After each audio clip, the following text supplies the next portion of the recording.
E aí, pessoal, tudo certo? Hoje eu vou estar gravando um vídeo aqui de limite, um limite indeterminado. Então, se vocês gostarem, peço que se inscrevam no canal. E então o que acontece?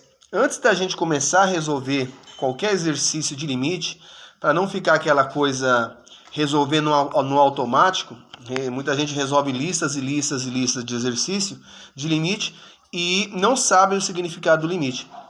Então o que acontece? Toda vez que eu tenho x tendendo a algum número e eu vou colocar aqui, substituir o 5 no lugar onde tem x e der uma indeterminação, ou seja, um 0 sobre 0, eu tenho que arrumar outro artifício para eu poder resolver esse limite. Então, o que isso quer dizer? É que eu estou dando valor para x para achar um y. Então, eu preciso dessa relação. Como eu não consigo fazer essa conta aqui, vai dar 0 sobre 0, então o 5 ele não está no meu domínio, certo? Então o que acontece? Toda vez que o 5 ou qualquer número que está tendendo não estiver no domínio, a gente vai estudar limites. Então já não me interessa mais o número 5, certo? O número 5 para mim não importa, porque toda vez que eu coloco o número 5 aqui, ó, 5 ao quadrado, 25. 25 menos 25, 0. Eu coloco 5 aqui, 5 menos 5, 0. Então, toda vez que eu coloco 5 aqui, vai dar 0 sobre 0. Então, o 5 para mim aqui já não importa mais. Então, eu tenho que estudar valores tendendo a 5, ou seja, números muito próximos de 5. 4,9999 e aí vai. Mas não pode ser mais o 5, porque eu sei que se eu colocar o 5 aqui, vai dar uma indeterminação. Então, o que a gente tem que saber? Que toda vez que eu tenho um limite tendendo a alguma coisa, quem causa a indeterminação no meu limite é x e o oposto dele, ou seja, é x menos 5. Porque quando eu coloco 5 aqui, eu tenho um 0 aqui embaixo. E eu sei que eu não consigo dividir nada por 0. Então, o que acontece?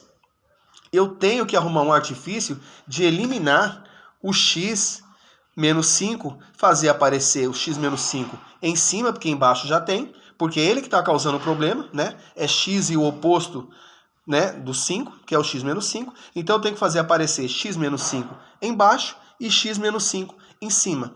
E aí a gente usa algumas ferramentas matemáticas para a gente estar fazendo isso aqui. Eu posso simplesmente fatorar, eu posso simplesmente usar produtos notáveis, eu posso usar uma infinidade de operações para resolver.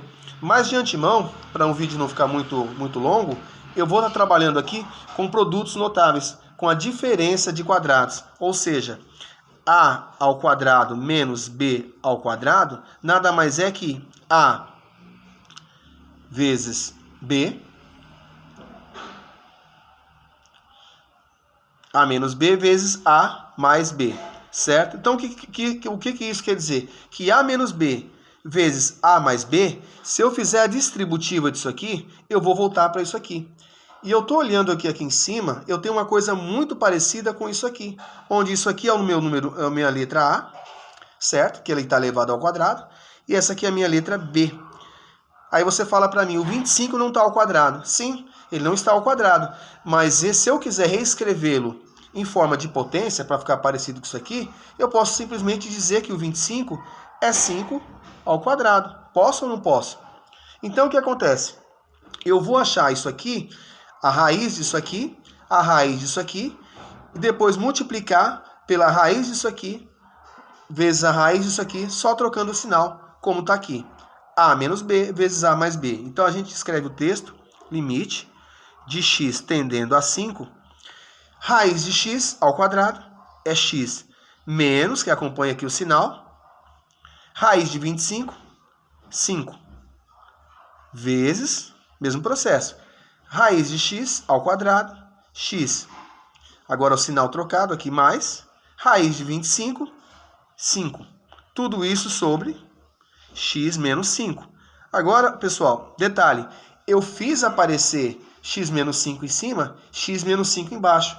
E quando eu faço isso, e eu tenho esses dois produtos multiplicando, eu posso simplesmente cancelar com o de baixo, porque essa multiplicação me permite que eu faça isso. Se fosse um sinal positivo ou um sinal negativo, não poderia fazer isso. Então, eu escrevo de novo o texto, limite de x tendendo a 5, sobrou quem? Cancelei esse, sobrou x mais 5. Então, tudo isso aqui virou isso aqui, certo?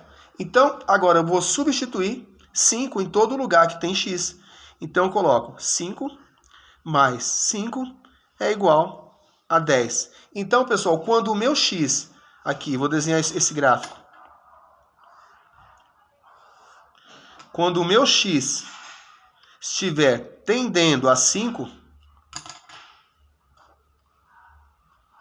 o meu f de x, ou seja, o meu eixo y, ele está tendendo a 10. Só que aqui lembra que o 5 ele não está no domínio da minha função. Se ele não está no domínio da minha função, essa bolinha é aberta, certo? Essa bolinha aberta representa que eu estou estudando o limite ali naquele ponto.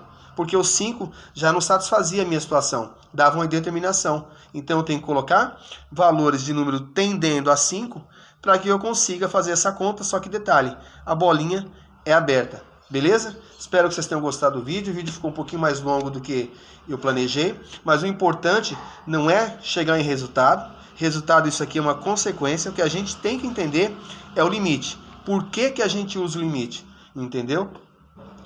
Até a próxima.